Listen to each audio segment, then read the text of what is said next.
পেনাল্টির ভেতর ঢুকে পড়েছেন, একটা চ্যালেঞ্জ হয়েছে, রেফারি বলছেন দ্যাট ওয়াজ কর্নার। বাংলাদেশের ডাগ আউট ক্ষোভে ফেটে পড়েছে একটা পেনাল্টির আবেদনে। আমরা এখান থেকে দেখলে বোধহয় বুঝতে পারবো ক্লিয়ার পেনাল্টি কিক পাওয়া উচিত, বলের ধারে কাছেও নেই।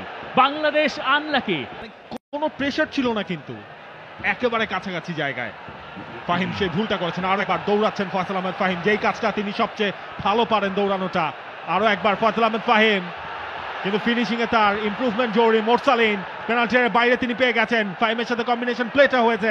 ফাহিম তার কন্ট্রোল লেফট ফ্ল্যাঙ্কে, পেনাল্টির ভেতর ঢুকে পড়েছেন, একটা চ্যালেঞ্জ হয়েছে, রেফারি বলছেন দ্যাট ওয়াজ কর্নার।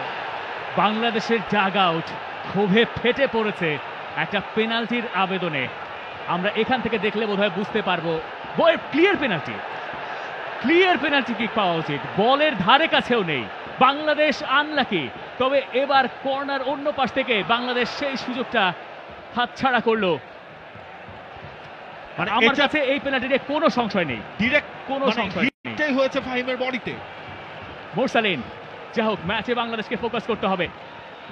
মোরসালিন কর্নারটা নেবেন, বাংলাদেশের সবাই প্রায় বক্সের ভেতরে, তিনজন ছাড়া, এবং সেখান থেকে গোলকিপারের কাছে বল। বাংলাদেশ প্রেশারটা রাখতে চাইবে, তবে বাংলাদেশের কপাল যে আজ খোলেনি সেটা বোঝা গেল রেফারির ওই ডিসিশনে। ফাহিম, সেখানেও একটা টাচ, বল আর তার টিমমেটের কাছে দেয়নি। এবার বাংলাদেশকে করতে হবে ডিফেন্ডিং।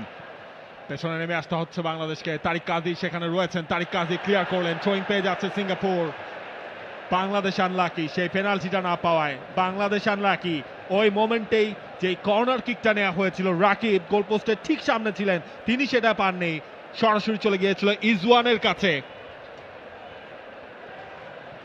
আমরা সেই রিপ্লেটা আরো একবার দেখতে চাইবো। আমার ধারণা ওই রিপ্লেটাই দিন শেষে লোকে বারবার করে দেখবেন। ওখান থেকে রেফারির নজর এড়িয়ে গেছে, এবং এই ম্যাচের বেশ কিছু ডিসিশন কোনোটাই আসলে বাংলাদেশের পক্ষে যায়নি। এটা বলা বোধহয় কিছুটা আনফেয়ার না, বোধহয় না, ডেফিনেটলি নট। কারণ হচ্ছে যে আমরা রিপ্লেতে যখন দেখছিলাম অ্যাকচুয়ালি মানে ক্লোজ ক্যামেরায়। For more updates, subscribe to our YouTube channel and click on the bell icon. Follow us on Facebook and Instagram. Download T-Sports app to enjoy exciting games and highlights. Visit tsports.com.